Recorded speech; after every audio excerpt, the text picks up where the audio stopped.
Nah, jadi dari pengertian di situ, apa itu kebijakan moneter? Kebijakan. Nah, dari teman yang dibacain, udah yang memahami belum? Atau yang ingin berpendapat apa itu kebijakan moneter? Dari ibu yang nyampain tadi juga.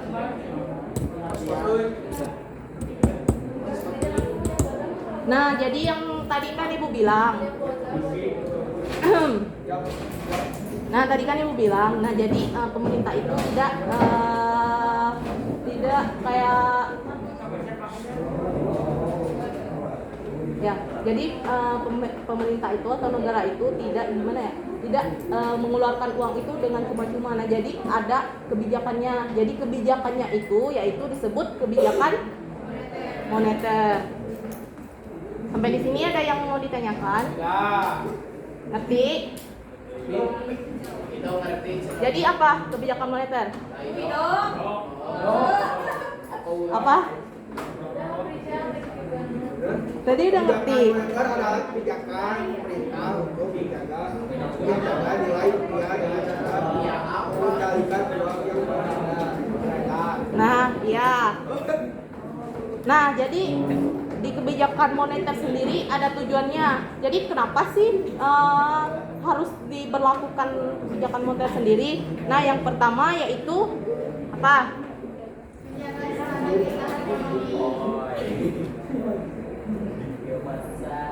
Menjaga stabilitas ekonomi.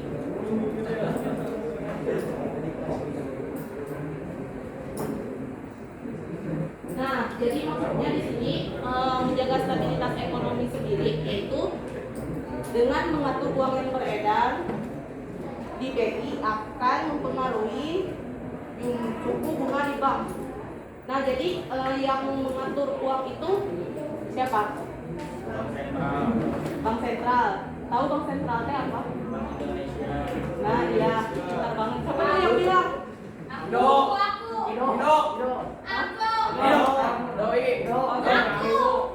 Nah, iya. Jali yang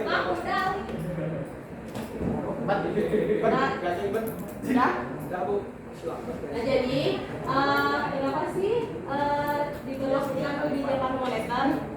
Nah, yang pertama yaitu menjaga stabilitas ekonomi. Tahu kan stabil itu apa? Stabilitas. Nah, jadi maksudnya di sini tuh nggak mengalami. Nah, jadi negara kita supaya tidak mengalami defisit apa? Defisit negara.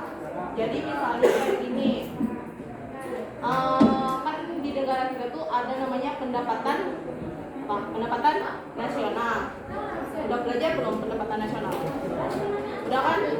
Kelas 10 ya pendapatan nasional teh. Nah, jadi agar negara kita teh stabil gitu, tidak mengalami kerugian. Jadi antara pendapatan sama pengeluaran negara teh jadi stabil. Nah, yang kedua apa? Menciptakan kesempatan kerja ya.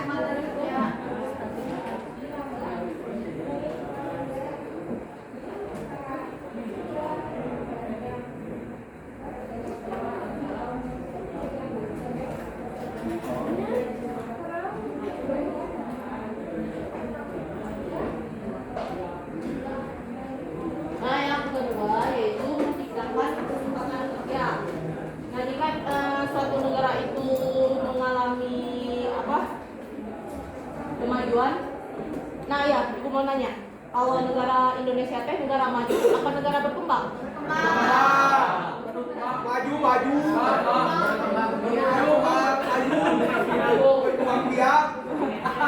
Nah, ya, jadi di negara maju sama berkembang teh kesempatan kerjanya tingginya di negara berkembang apa maju? Apa? Jadi kesempatan kerja teh kalau di negara berkembang apa negara maju yang banyaknya? Berkembang. Ya, berkembang dia. Apa yang ada sebelah sini dari apa? Dari negara maju apa negara berkembang? Daripada diam baik. Nah, ini benar ya? Maju. Nah, Ya, jadi negara maju. Jadi jika suatu negara itu semakin maju, maka kesempatan kerjanya juga semakin banyak apa sedikit? Banyak. Nah, contohnya seperti ini.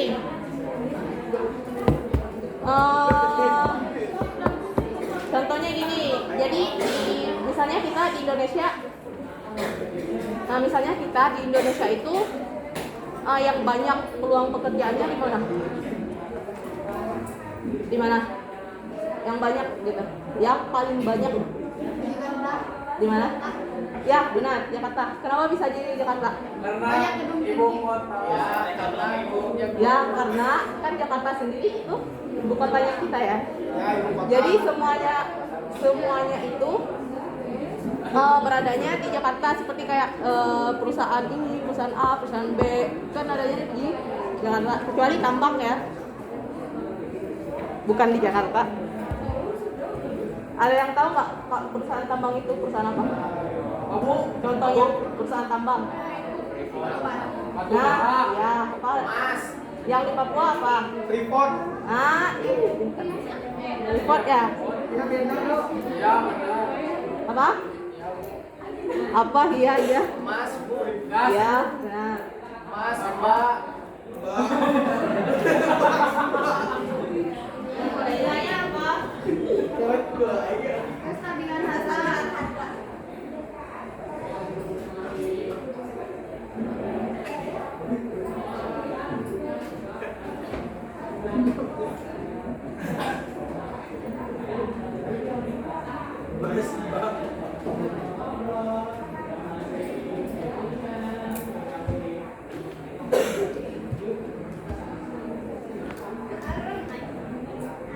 Nah, yang selanjutnya adalah menjaga kestabilan harga.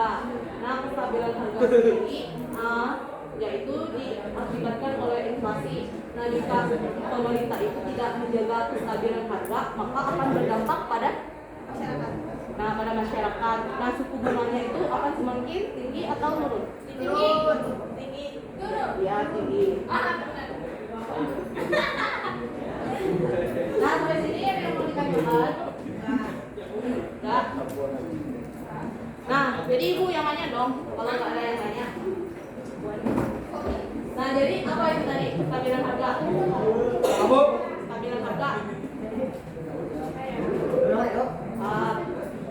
Kestabilan harga. Jika pemerintah itu tidak menjaga apa? Kestabilan harga, akan menyebabkan inflasi.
Nah, yang selanjutnya ada instrumen kebijakan moneter. Jadi instrumen kebijakan moneter sendiri ada dua ya. Yang pertama ada kebijakan moneter apa?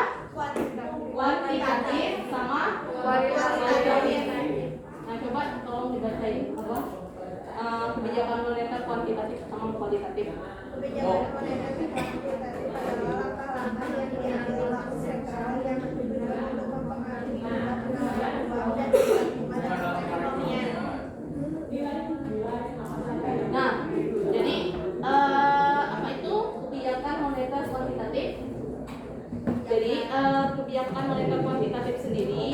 langkah-langkah yang diambil oleh Bank sentral bank sentral yang bertujuan untuk mempengaruhi jumlah penawaran uang dan tingkat bunga.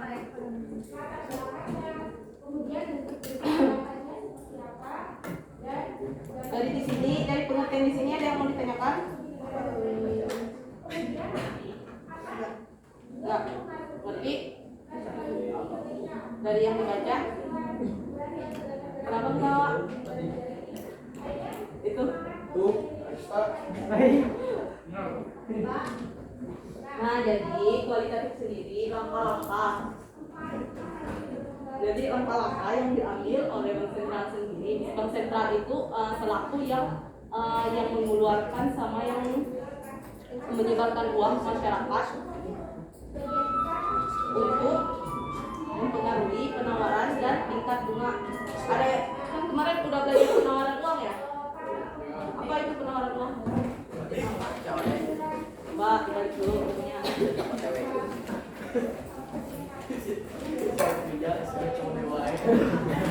Yang suka juara kelas siapa di sini? Gojali. Juara Smackdown oke. Enggak serius sama. Gojali bu. Boleh ya? Gojali. Hah? Gojali. Nah, apa jadi penawaran uang?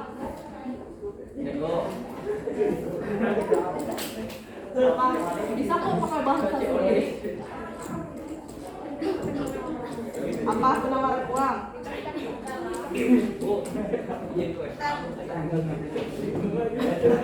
Oh berdua apa yang tanya?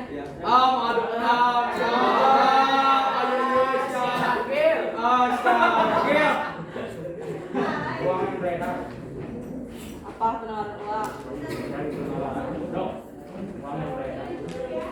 Sob jawab itu. Jadi penawaran uang itu uangnya udah ada nih di bank sentral. Nah, tinggal disalurkan ke masyarakat. Jadi bentuk uangnya, uang cashnya itu sudah ada. Terus disebarkan ke masyarakat oleh bank sentral. Melalui apa? Depo. Melalui bank-bank yang ada di Indonesia, bank swasta, contohnya kayak Bank BJB, BNI, BCA. Nah, kalau BCA, BCB, BNI itu termasuk bank apa? Ya, termasuk bank apa? Bank swasta. Bank negeri apa? Itu tadi BI.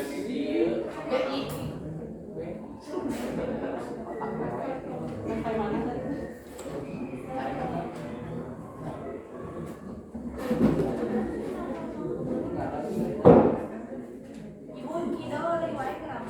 Apa?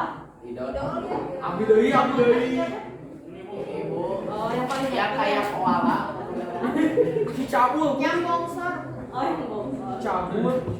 Pokoknya ada paling cakep deh. Cabul.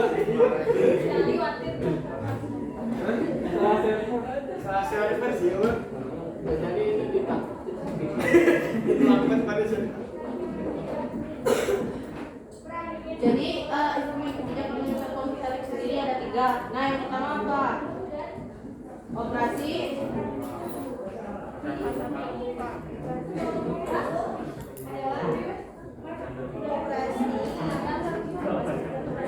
Pasar terbuka.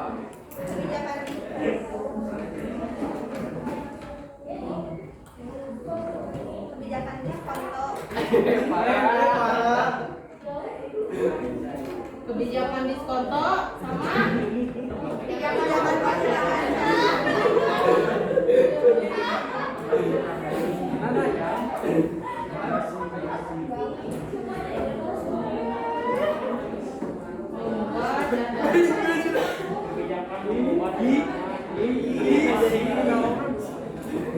Jajan gitu parah.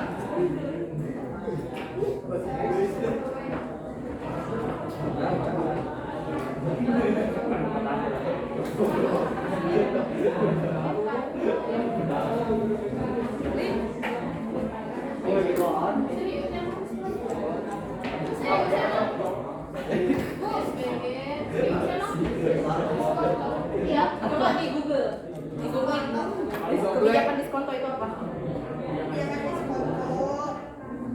kebijakan yang dilakukan oleh Bank Sentral untuk menambah dan mengurangi jumlah uang.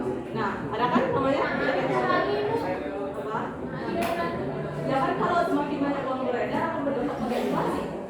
Jadi gini, jadi kalau uang itu beredar sudah banyak banget, maka nilai bunganya, nilai uang itu akan Naik. turun dong. Nah misalnya gini, kalian itu misalnya sehari dikasih sama mama 100.000 nih buat jajan.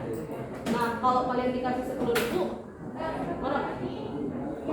Nah, Gimana gitu ya? 10.000 cukup gak gitu, nggak cukup. Nah jadi kalau kalian itu udah misalnya udah dari 10.000 terus ke 20.000, maka yang 10.000 itu tidak berharga dong ya? Iya. Tidak berharga. Jadi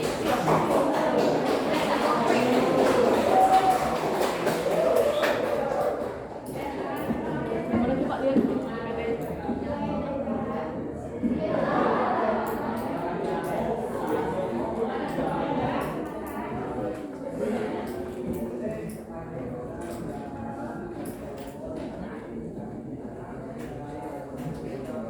Nah, coba tolong dibacain apa itu operasi pasar terbuka. Apa? Operasi pasar terbuka. Kebijakan ini merupakan kebijakan pemerintah untuk mempengaruhi jumlah uang yang beredar dan cara membeli atau menjual surat berharga milik pemerintah. Nah, jadi tahu nggak pasar terbuka itu apa? Kalau pasar itu pasar ikan tahu? Ya. Nah, kalau pasar terbuka tahu? Belum ya? Nah, jadi tahu saham nggak?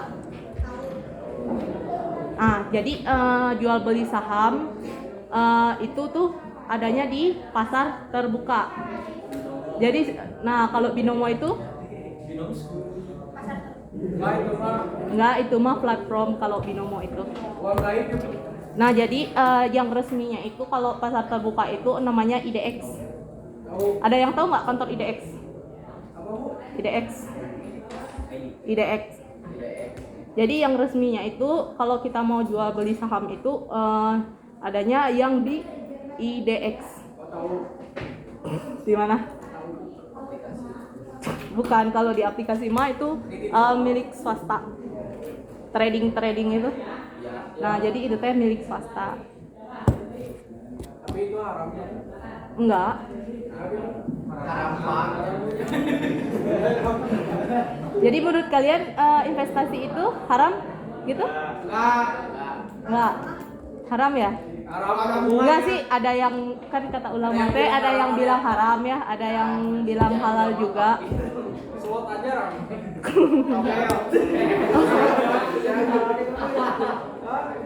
Suka main togel ya? Apa? Ibu abi mimpi silang kabur.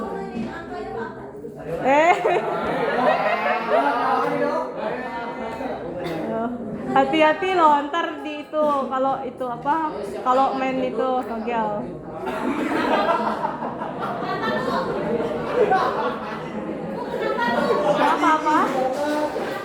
Kenapa? Iya, hati-hati kalau suka main togel kayak gitu. Itu yang di belakang ya. ya ini Bu. Suka menang nggak? Kasih dong Bu, bandar togel Bu. Nah, hati-hati digerbek ntar dari polisi. Bu, kan bisa matematika sih. Kan pernah nggak dengar berita kalau yang yang di hack gitu akunnya. Terus kan itu kan ada nomor rekening ya. Ntar diambil itunya yang ada saldonya diambil di rekening. 1.025. Enggak, yang bandarnya itu mah. Siapa yang bandarnya? Ido ya yang bandar ya. Apa Bu? Ya. Bandar biru. Hati-hati ntar saldo di rekeningnya hilang. Kan ibu kan pasti tahu lah, kan ibu orang ekonomi. Oh, itu mah. Apa? Kalau ada emang bener ibu nanyain tanggal Ya lahir Bu, aku. Oh. Pasti mimpiin itu ya, ini dia. iya Bu. Kalau menang patar mata Bu ngajak kita hitam. maksudnya? Apa? Kalau rumah tangga suka ngajak besar itu. Oh. Oh. Nah, iya. Nah, lanjut pelajaran. Nah, jadi di operasi pasar terbuka sendiri, jika BI ingin mengurangi jumlah uang yang beredar dalam keadaan inflasi, maka Bank Sentral akan menjual sertifikat Bank Indonesia. Nah, udah pernah lihat belum sertifikat Bank Indonesia? SBI, coba di googling kalau mau lihat jumlahnya. SBI, sertifikat Bank Indonesia.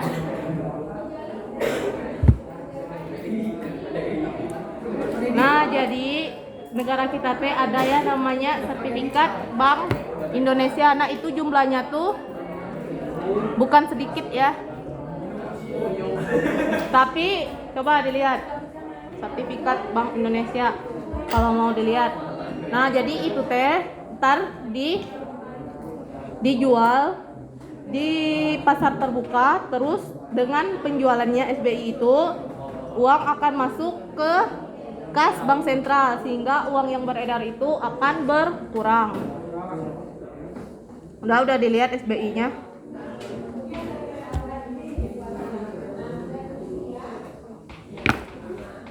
Ido nggak dilihat SBI?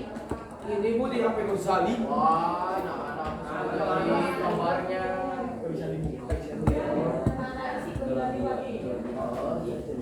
Ghazali bawa itu sih. Jagoannya dia amannya.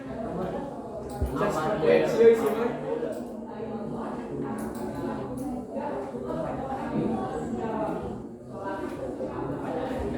Nah, selanjutnya ada kebijakan diskonto. Nah, jadi kebijakan diskonto sendiri yaitu kebijakan yang dilakukan oleh Bank Sentral bertujuan untuk menambah dan menurunkan suku bunga bank. Suku bunga bank, ada yang udah tahu? Siapa yang sering ke bank di sini? Bank. Siapa yang sering ke bank atau ibu atau mama sama ayahnya kerja di bank gitu? Sakti. Ido suka ke depo. Jam 10 di Bank Pajajaran. Nah, jadi kalau kita teh nabung di bank suka nggak dapat potongan? Dapat potongan terus kan ya? Misalnya di tabungan kita tuh misal 100.000 nih, paling dikit nih 100.000. Nah, terus bulan depannya jadi tabungan kita teh 97.000. Nah, itu berarti antara tingkat bunga di bank sama tingkat inflasinya lebih tinggi tingkat mana? Inflasi atau bank? Kalau 97.000. Inflasi. Kenapa? Nah, karena suku bunga di bank itu dikalahkan oleh inflasi. Inflasinya yang tinggi, maka banknya yang rendah, turun. Nah, jadi kan kalau kita nih mau misalnya kalian mau ke bank, ini bunganya sekian, tapi inflasi yang ada di Indonesia itu lebih tinggi. Jadi untung apa rugi kita nabung di bank? Rugi dong ya, karena saldonya potong-potong terus. Apalagi yang pakai platinum yang pakai black card. Tahu kan black card? Nah ya. Nah, yang selanjutnya ada kebijakan mengubah cadangan minimum. Apa coba mengubah kebijakan cadangan minimum?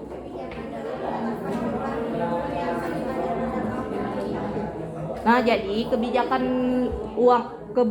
mengubah cadangan minimum sendiri kan udah tahu ya yang mengeluarkan uang itu Bank Indonesia. Nah, ada kebijakan namanya kebijakan minimum,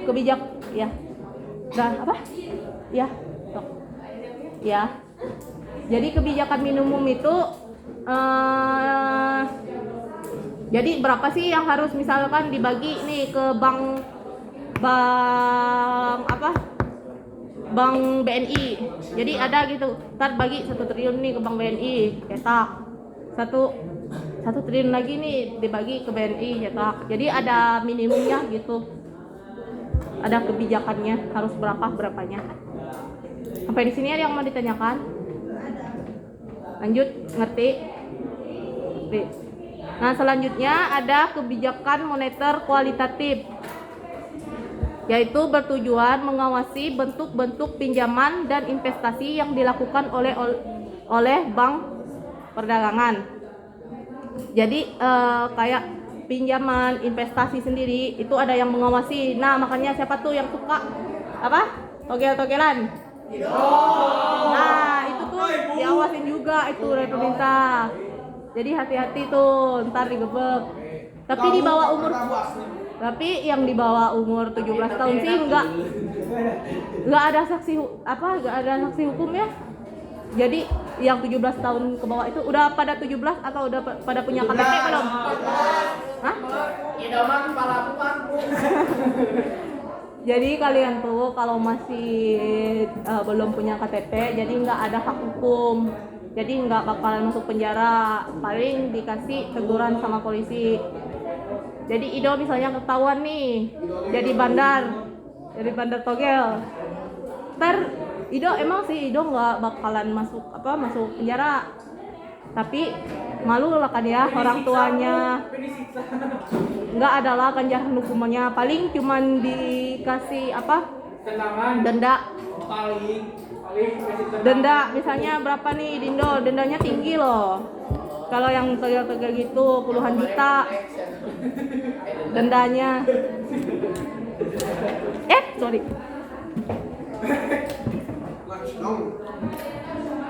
Jadi yang mengawasinya itu siapa? Apa? Motor temennya mogok. Iya, nggak apa-apa.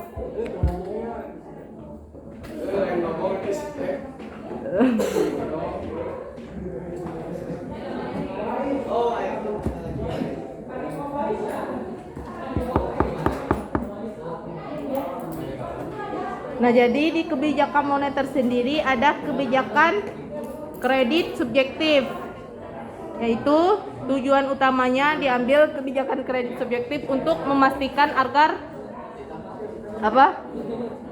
bank-bank memberikan pinjaman dan investasi kepada masyarakat sesuai dengan harapan pemerintah. Ada yang pernah pinjam uang nggak di bank?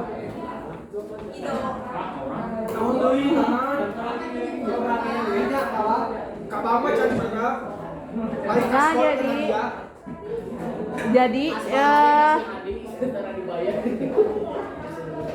jadi di bank sendiri juga itu minjemnya itu juga diawasi oleh pemerintah ya. Jadi misalnya pinjamannya itu, misalnya Ido mau pinjam nih uang 100 juta di bank, nah itu juga misalnya mau pinjam lagi tuh bulan depannya lagi, nah itu nggak bisa, soalnya udah diawasi oleh pemerintah. Dan juga itu ada kebijakan kredit subjektif contohnya itu. Nah, yang kedua yaitu persuasi moral atau persuasi apa? Himbauan moral. Nah, instrumen kebijakan moneter yang digunakan yaitu persuasi moral oleh pemerintah melalui himbauan kepada pelaku ekonomi seperti bank dan lain sebagainya.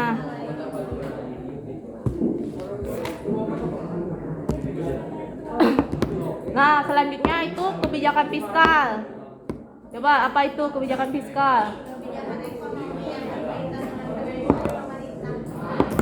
Nah, jadi kebijakan fiskal itu tentang kebijakan yang berkaitan dengan penerimaan pemerintah. Nah, apa itu penerimaan pemerintah?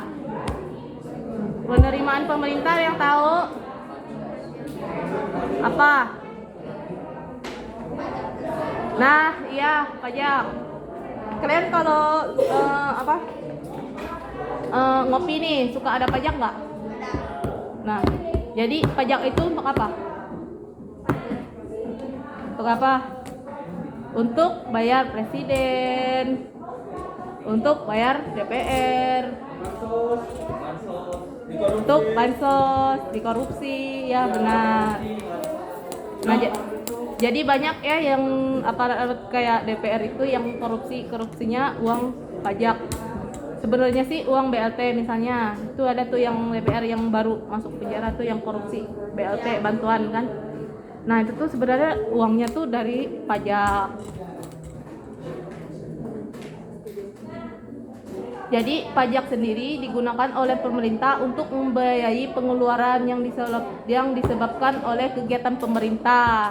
Nah contohnya yang Ibu sebut tadi ya. Apa jadi pengeluaran yang disebabkan oleh kegiatan pemerintah?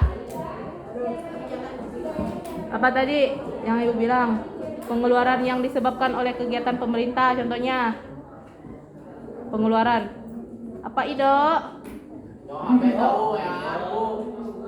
Kamu Apa pengeluaran yang disebabkan oleh kegiatan pemerintah?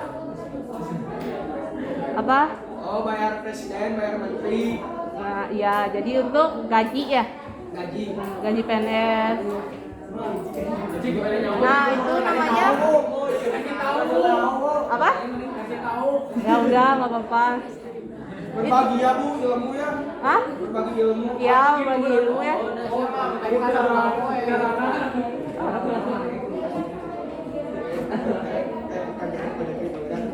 Soalnya kita bagi naon kasih gue jalan kita butuh boga. Sampai jam berapa nih tes? Jam 9 ya? Zaman dulu butuh boga. Nah ya selanjutnya ada tujuan kebijakan fiskal. Oh ya tadi ada yang mau ditanyakan nggak? Kebijakan fiskal. Jadi apa itu kebijakan fiskal? Jadi kebijakan fiskal itu kebijakan yang berkaitan dengan penerimaan pemerintah. Nah itu kebijakan. Jadi jangan iri ya sama pemerintah. Ada kebijakan itu. Uangnya banyak. Aku ini Bu, sakti mau bertanya kenapa? Apa? Tapi Kenapa pemerintah Ya kan ada kebijakannya. Terus yang ngaji pemerintah siapa? rakyat? Nah, ya benar. Berarti yang ngaji pemerintah itu rakyat dari pajak. Ya emang. Ya itu mah tergantung dirinya pribadi ya. Kan tergantung diri dong. Kalau udah menjabat, maunya ini, maunya itu. Makanya kan kalau masyarakatnya sendiri tidak menerima, maka akan terjadinya demonstran.